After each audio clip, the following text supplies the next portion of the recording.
Good morning to you all.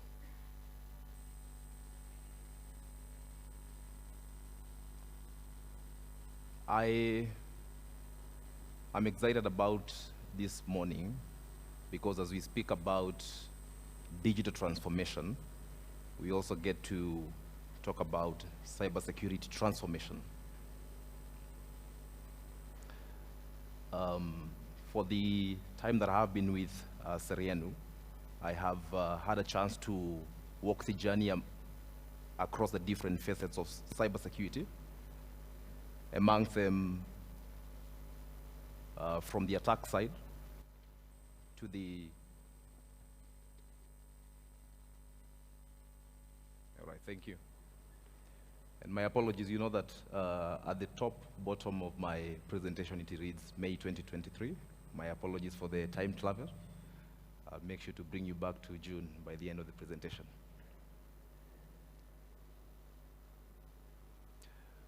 The interesting bit about cybersecurity is,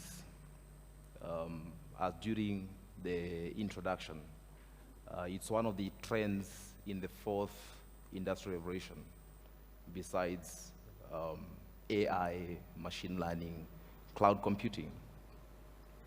So one of the interesting things about what you're seeing is, and I'm going to be speaking about the 5-step approach in securing the digital bank.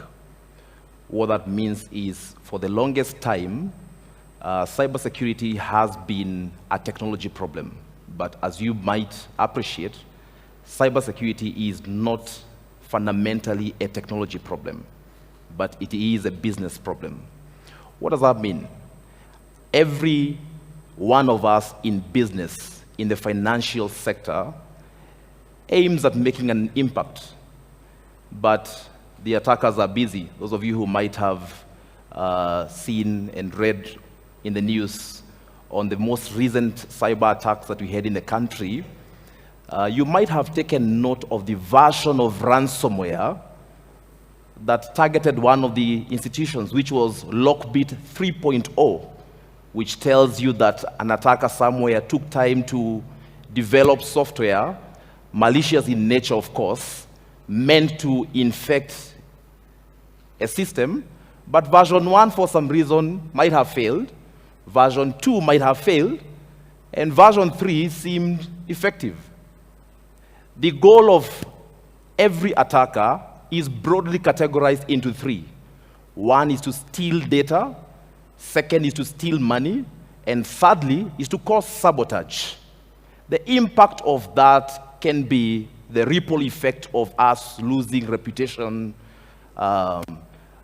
losing business. But fundamentally, if you have been looking at the attacks, most of the attacks that you will see touch 1, 2, or a combination of one of the attack vectors that you're seeing now.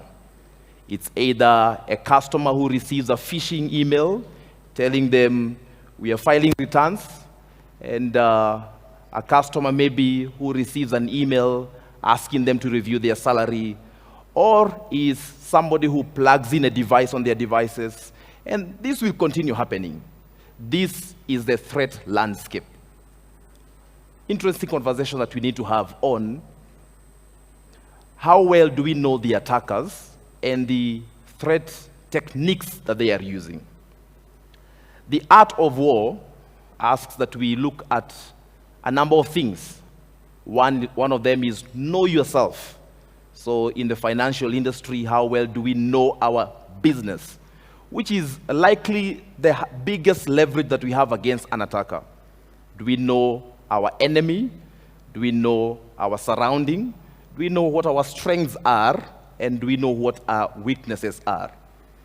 So take notice of the top attack vectors that are happening. Take some time to understand what is changing and what is likely to affect me as an end user and the organization as a whole. The paradox of cybersecurity is that as the business tries to innovate, and as we look at the theme of this conference, digital transformation, Cybersecurity seems like we are slowing down the pace because security says, hey, you cannot go live until we have validated that the application is free from any bugs and weaknesses, vulnerabilities. Seems like security is slowing down innovation, but ideally this should not be the case. Cyber risk and the reduction of risk should not really be at the expense of building a business. Therefore, I suggest to you a 5-step approach in looking at the way you manage risk in the financial sector. For the longest time, our focus, of course, in the security space is what is happening? What are the attackers doing?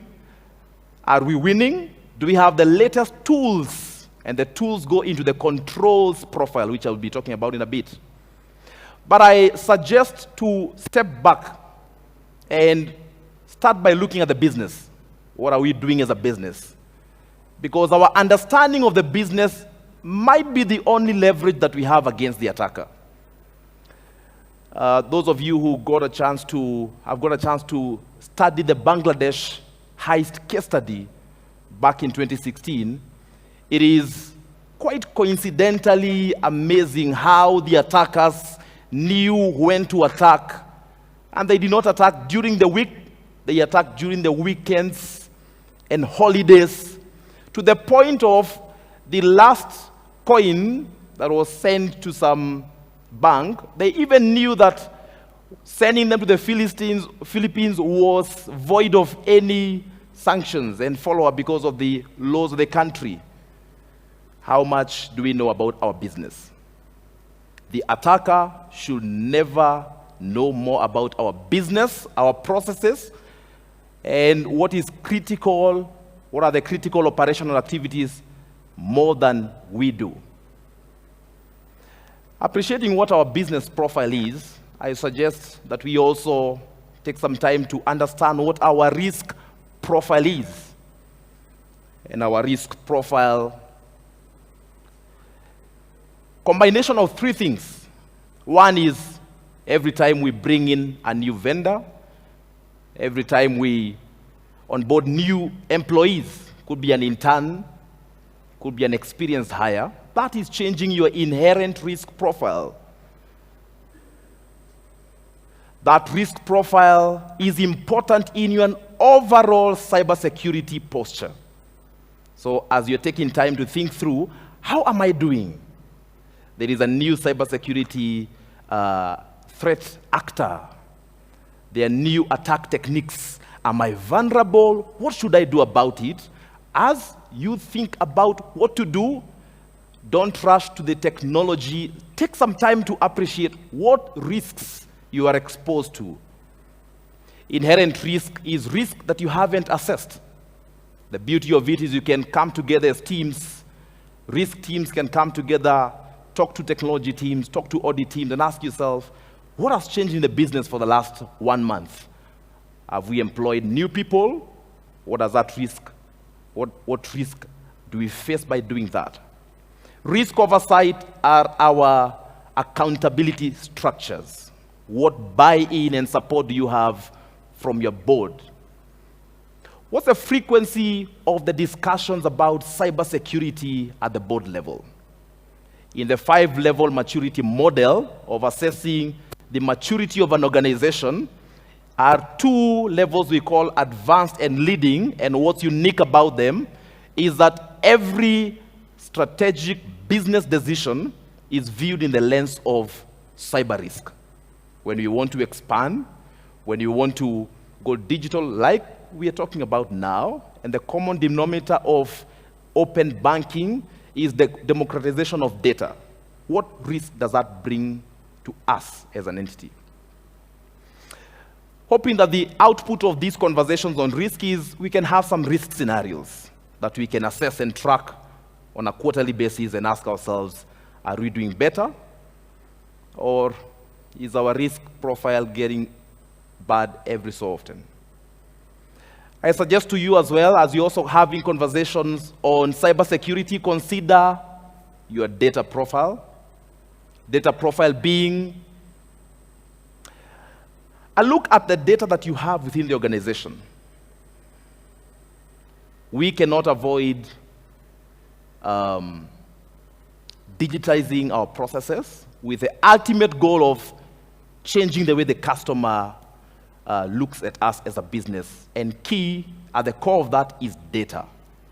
From a security side, what I suggest is us taking time to understand what data are we sharing, what data are we exposing.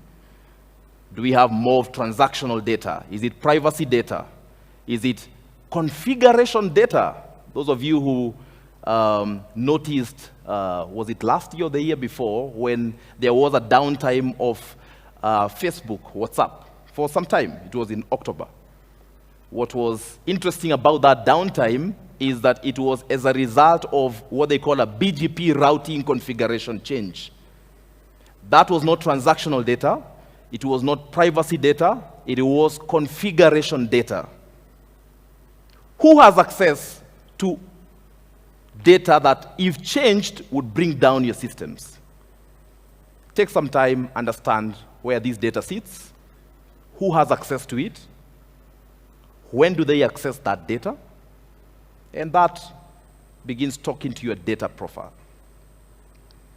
I suggest to you as well, as you are also reviewing your cybersecurity posture on a monthly basis, on a quarterly basis, take some time to understand what the level of malicious activity within the business is. Unfortunately, this can only be done by the level of automations that we have done. There's a bit of investment in this because it takes a lot of time to log into a Windows machine and go to what we call an events viewer and see somebody try to log into my machine at 8 a.m. They failed, but was successful at the 5th attempt, so I'm worried. Imagine doing this across all the critical technologies, across your core banking system, the gate man to your network, the firewall. This can be very exhausting.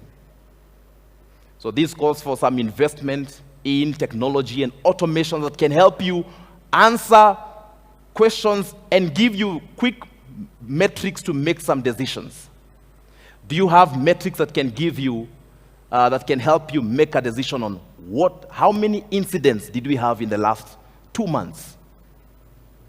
That we are about to introduce a new digital channel. What is the level of malicious activity that we expect from that? That is your threat profile. Lastly is your controls profile, and this is where technology comes in. Different from the way we have looked at security, as we are worried about the attacker. The attacker is advancing their techniques. Let's invest. I suggest that you reconsider doing the business profile, having your risk profile, data profile, threat profile, and ultimately your controls profile as the last thing. The assumption is, at the point where you're doing investments in security technology, you're very clear on the effectiveness of that technology. Controls profile deals with an understanding of the efficiency of the investment you have done in the organization to secure your data, and with a goal of reducing the possibility of a cyber attack. Zero trust, and I know there will be other speakers talking about zero trust, is one of the security strategies in form of a framework that is transforming how we can implement controls. The million-dollar question in security is, now that I know there is an attacker, they are using all these advanced techniques, what do I do? And how do I measure that my investment is of value? That's our controls profile. And I know we'll get to learn more about zero trust as a strategy. As a wrap-up, I think one of the leverage that we have against the attacker is our understanding of the business, our business profile, taking time to understand the risks that we are exposed to, understanding the data that we hold and the criticality of that data, understanding the threats that that data is exposed to, and ultimately making some decisions on effective, efficient investments in controls to reduce our cyber risk posture. Thank you very much.